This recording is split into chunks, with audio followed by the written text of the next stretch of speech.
Should U.S. be preparing for a North Korean nuclear strike on the West Coast? Let's get into this, guys.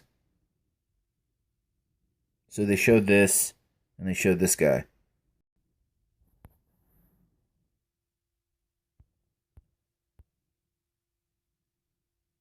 U.S. warns North Korea. All right.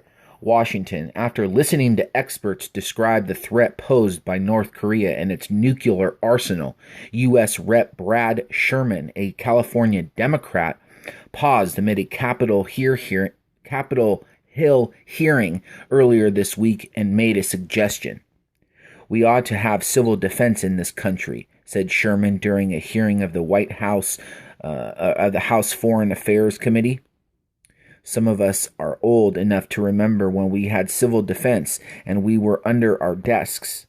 The congressman wasn't calling for an immediate return to the duck and cover days of the Cold War, but his statement reflects heightened alarm among members of Congress, especially those from the West Coast, over North Korea's continuing nuclear tests and advances in missile technology. In the last year alone, North Korea has conducted 20 missile tests and 2 nuclear tests. That's a marked annual increase from the 42 missile tests and 2 nuclear tests of the previous 7 years, according to Victor Cha, a Korean specialist with the Center for Strategic and International Studies in Washington. Cha and other experts say it is likely, highly likely, that North Korea's Kim Jong-un will launch another intercontinental ballistic missile this year, in part to gauge the response from President Donald Trump. While some of North Korea's missile tests have ended in failure, the regime seems to be learning from each launch to improve its capability. I'm not really worried we will smash North Korea. North Korea isn't jack compared to America. We will take that whole country out. So enough with this in the media. Okay? They're not going to do anything to us. Not a damn thing. Many arms control specialists believe that by 2020, North Korea could have the capacity to launch a miniaturized nuclear device on an ICBM with the range to strike at least the West Coast. It might even have the capability sooner. The difficulty here is the lack of visibility into North Korea's nuclear program. It's a black hole, said Anthony Ruggiero, a Korean researcher who previously worked at the Treasury Department, the U.S. agency tasked with enforcing sanctions on Pyongyang. North Korea remains one of the world's most closest countries. North Korea remains one of the world's most closeted countries, and international inspectors haven't had even partial access to its nuclear facilities since 2009. To slow North Korea's nuclear advances, the United Nations has imposed increasingly harsh sanctions. Those sanctions have deprived Pyongyang of hard cash, but have received spotty enforcement, especially by China, which is wary of squeezing North Korea too hard. Within Congress, there is increasing recognition that North Korea has gotten short shrift amid the intense foreign policy attention on the Islamic State, Iran, and the Middle East. Are we focused on this threat as we should be?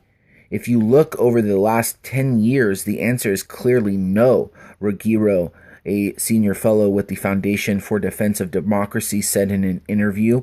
We have not focused on that threat, and it has continued to grow. Are we as focused on this threat as we should be? If you look over the last 10 years, the answer is clearly no.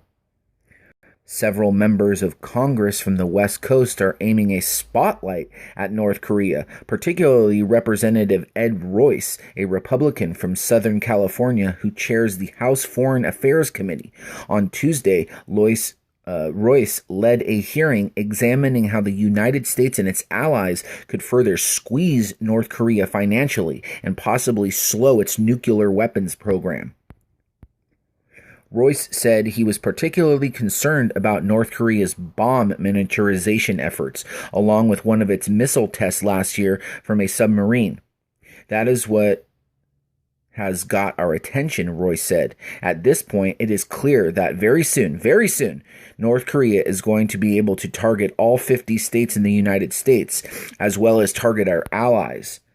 Some analysts doubt that North Korea, as it advances in its weapons system, would launch a first strike on the United States or its allies, because that would basically be death for them.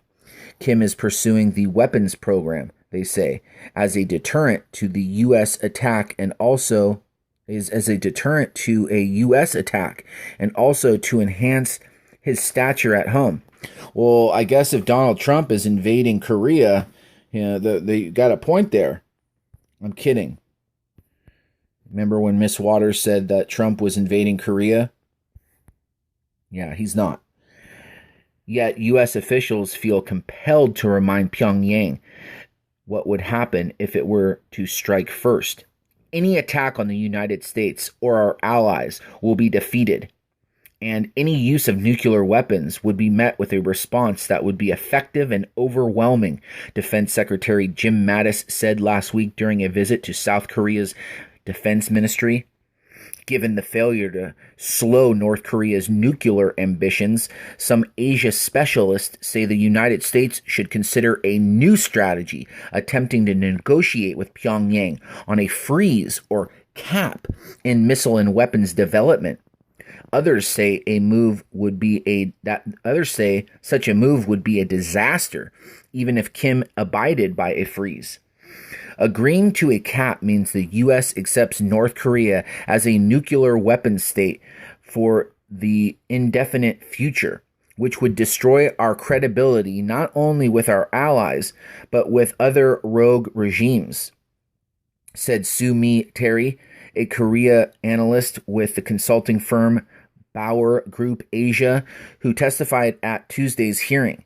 She added that the U.S. must keep highlighting North Korea's human rights abuses while trying to reach out to elites in Pyongyang susceptible to defection. Last year, Royce and Representative Eliot Engel, a Democrat from New York, who's the ranking member of the Foreign Affairs Committee, led passage of the North Korea Sanctions and Policy Enhancement Act, an attempt to staunch the outside cash that flows into North Korea, bolstering the regime.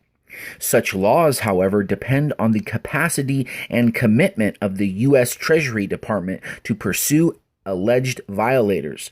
Last year, federal prosecutors charged 4 Chinese business people and a Chinese company with conspiring to create a web of shell companies to invade U.S. economic sanctions and funnel money to North Korea.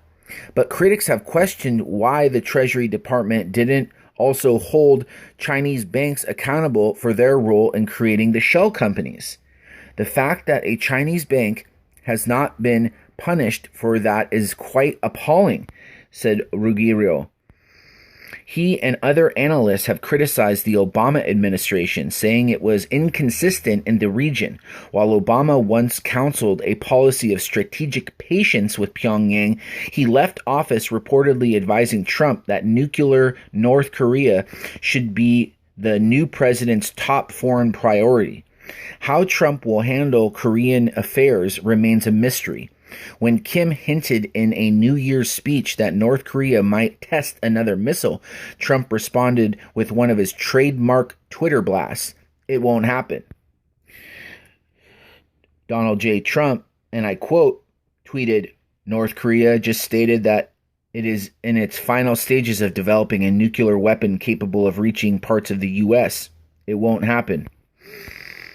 Trump sent mixed messages during the presidential campaign on his support for Asian allies, such as South Korea and Japan, who face an immediate threat from North Korea missiles. Mattis's trip to Asia last week, the first foreign trip by a Trump cabinet member, was widely seen as an attempt to ease allies' concerns about the new president. Sherman, a Democrat from Northridge, raised the possibility of restarting civil defense in the context of raising awareness about North Korea's actions, including its reported sharing of nuclear technologies with Iran and other regimes. We have a foreign policy establishment that will not admit to the American people that deterrence, may fail to prevent us from being hit, he said. We could prepare to minimize casualties. We won't, because that means we'd have to admit that there's the possibility we will face casualties. Oh, they're setting us up. Oh, I smell a setup. What does this say here? Rex Tillerson, President-elect Donald Trump's... It still says President-elect Donald Trump's nominee for Secretary of State. No, he's the president. President Donald Trump's nominee. I think he's the Secretary of State. Spoke largely about accountability and honesty from the new leadership during his confirmation hearing before the Senate Foreign Relations Committee. He said that the utmost... It just cuts off. What a piece of crap. So the New World Order could just set this guy off and be like, oh, it was North Korea. It was North Korea. Give me a break. This has been James from the Research Revolution. I'm out of here.